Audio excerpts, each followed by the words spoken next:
Irish guy, and yes, so I did my Euro 2024 predictions yesterday, right? And some people said, Oh, I know you're European, but please do Copa America predictions, please. so yes, for all 4 of you who've clicked on this video, then for the first time in my life, I'm about to predict the outcome of the entire Copa America. Yeah, I tipped Germany to win the Euros yesterday, so imagine if I accurately predict the winners of both international tournaments in the same summer. I'll probably have scientists from NASA knocking on my door. Right, let's go. Group A, 4th Peru. Is there anyone from Peru watching this video?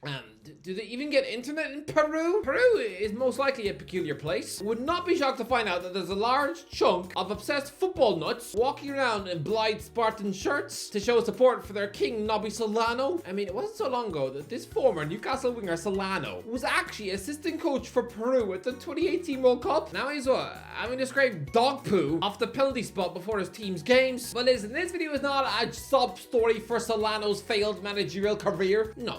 Do Peru have a chance of crawling out of the group? No. Listen, this does sound strange because Peru reached the final in 2019 and they reached the semi-final in 2021. So where am I getting this rock bottom prediction from? I mean, if there's any Peruvians watching this video, they are probably violently shaking their laptop screen. I mean, if your mum walks into the room and hears me speaking this badly about your football team, oh, she'll probably react as if she just walked in on you, Skyping with your parish priest in a towel. But I'm sorry, look at how old your squad is. You have 12 players over the age of 32. Your captain, Paulo Guerrero, former Bayern Munich and Hamburg goal machine, right? Yeah, he's 40 years of age. He's old enough to be able to have watched the first Back to the Future film in the cinema when The Lion King came out.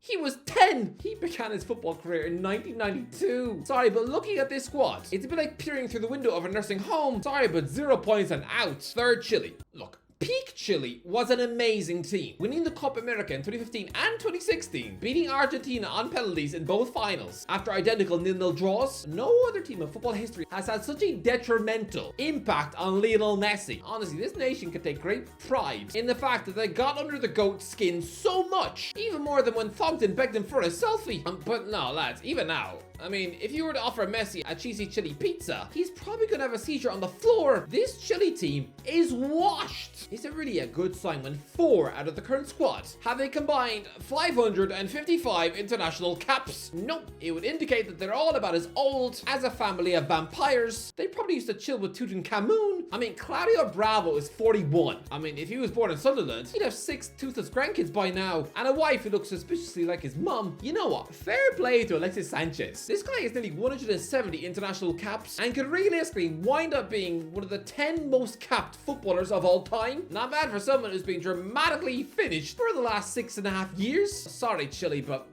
3rd. 2nd, Canada.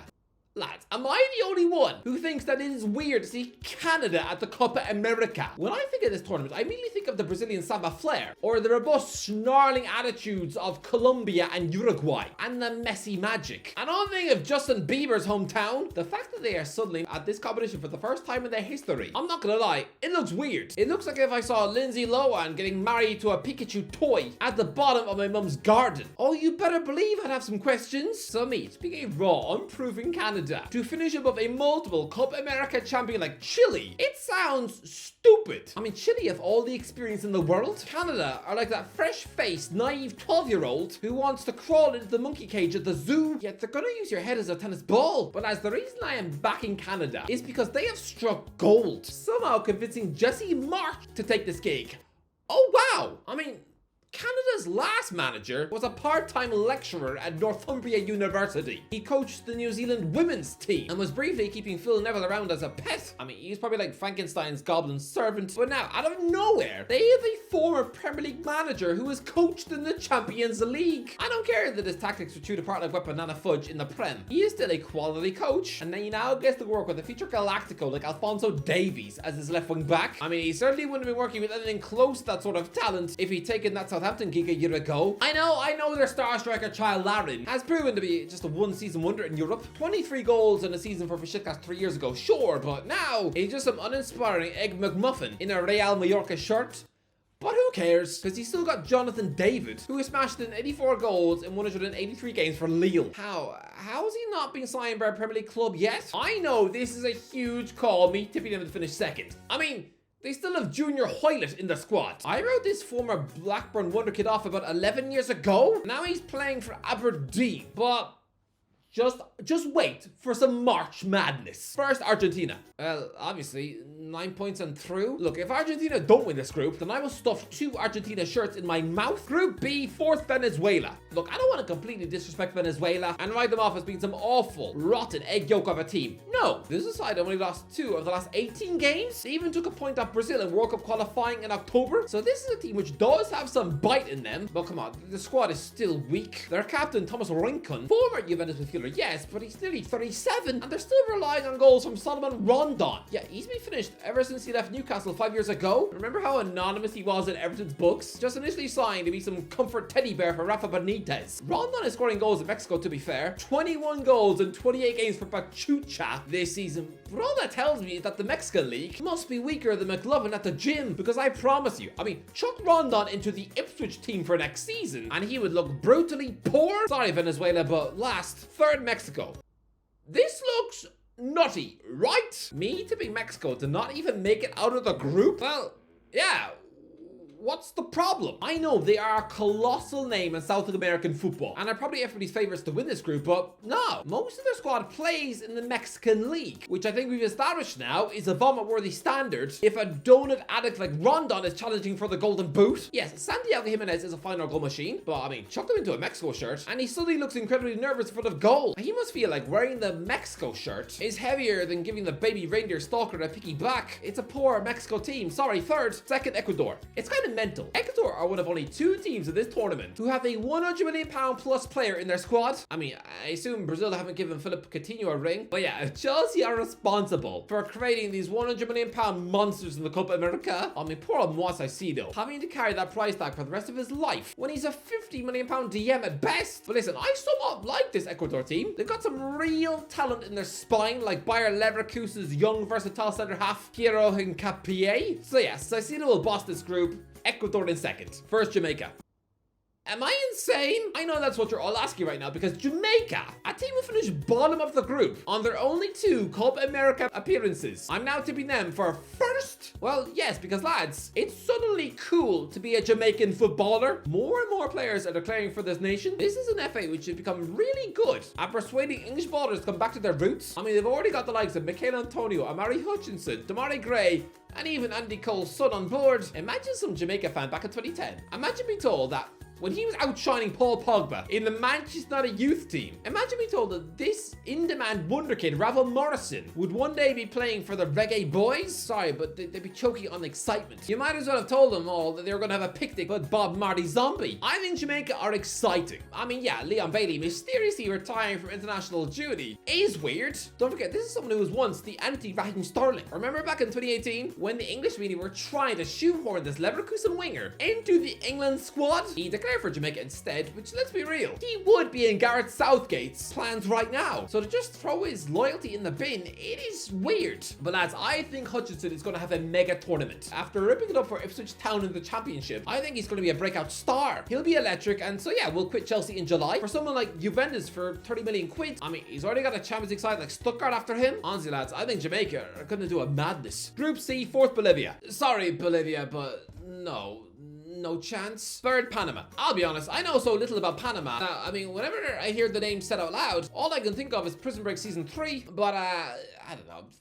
Third, I guess? Second, USA. This is such a dead group. You know that USA and Uruguay are going through. Guaranteed. We just don't know what order yet. Honestly, if anybody other than these 2 teams qualifies from Group C, then I will hug a stranger in the street. But no chance, right? Look, USA are smack bang in the middle of a golden age of talent. I mean, go back to the 2006 World Cup, before the Beckham effect. The only European club those players were at were the likes of Hanover, Leeds United, Energy Cottbus, Reading, PSV, and Fulham. Oh yeah, and a rubbish Man City. By now, AC Milan, Juventus, Borussia Dortmund. It is an exciting generation. I just wish they had a top coach. I mean, Canada have leveled up with a huge appointment like Marsh, but the USA, boring old Greg Berhalter, someone who's about as popular in America as Will Smith's son. Imagine if you had paired this USA golden generation with a Kiki Setien, or even an experienced international head like Luis Felipe Scolari. Then, oh wow. I mean, to be fair, the USA did actually approach Zidane last year. If that had gone through, I'd be tipping you to win the whole thing.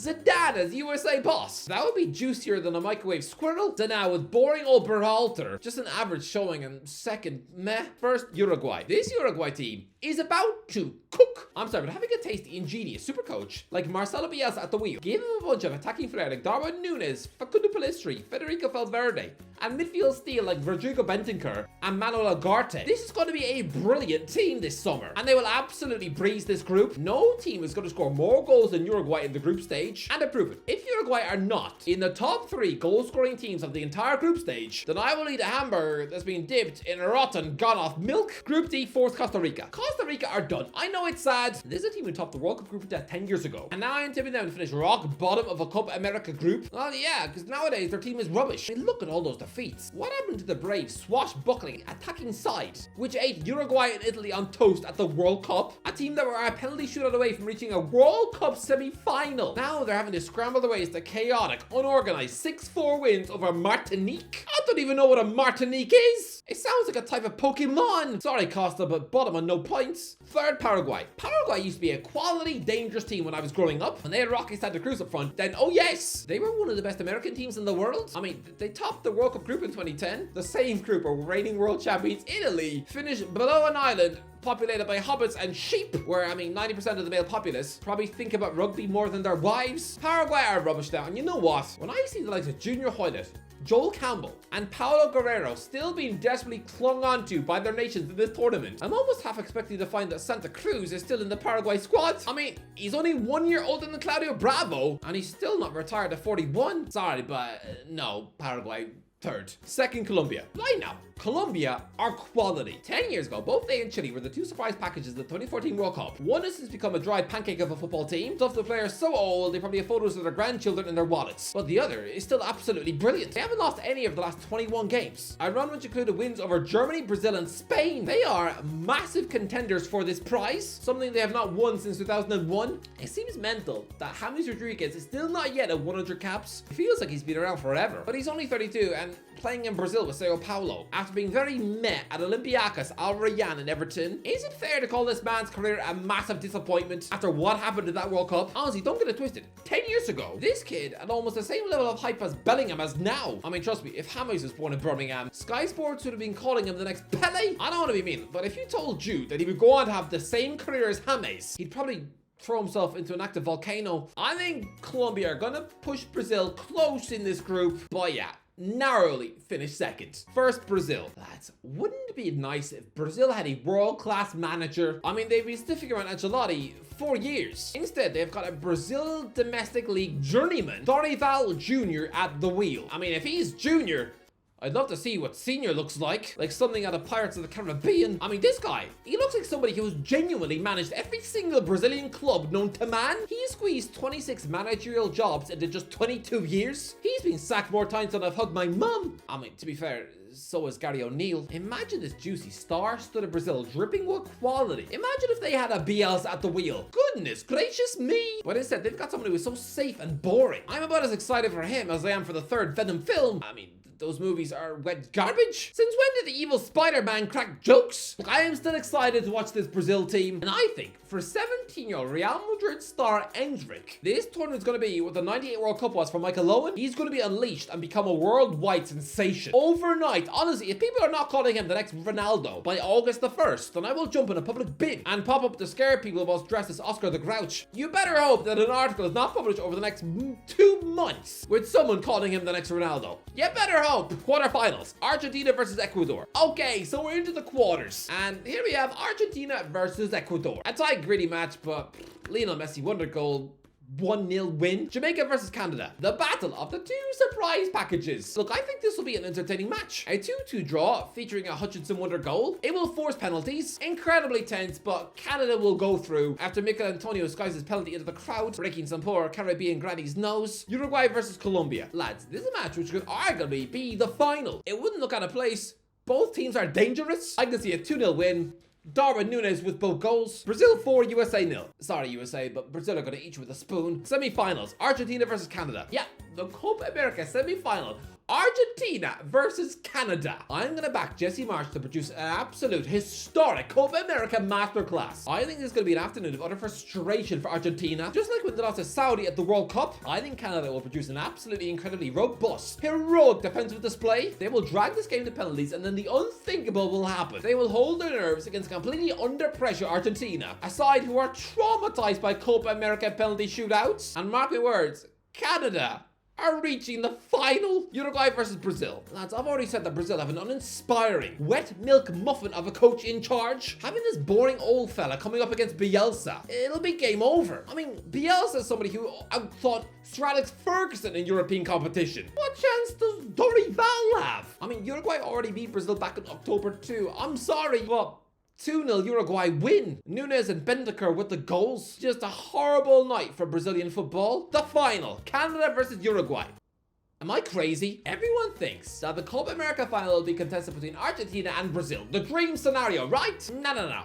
I'm saying that it's actually going to be a battle of the former Leeds managers. Can you imagine? Can you imagine the Copa America final being contested by two blokes who were binned off at Ellen Road? This would leave Leeds fans punching their couch in disgust. But yeah, look, it's been a great run for Canada, okay? But I'm sorry, there are levels to this. And Bielsa is finally winning the Copa America after losing the final with Argentina 20 years ago, where painfully Brazil's Adriano equalized in the 93rd minute. The memory of that match probably still causes Bielsa to choke on his morning Cocoa Pops. 1-0 win for Uruguay in this final. PSG's Ugarte with the wonder strike. Just you watch, Uruguay are winning the Copa America. Anyway, that's the interview. What do you think? Let me know in the comments below. What do you think is going to happen? Let me know. Am I absolutely crazy for this? Possibly, but let me know in the comments. If you enjoyed the video, don't forget to give a like, share, and subscribe as always. I'll talk to you in a while.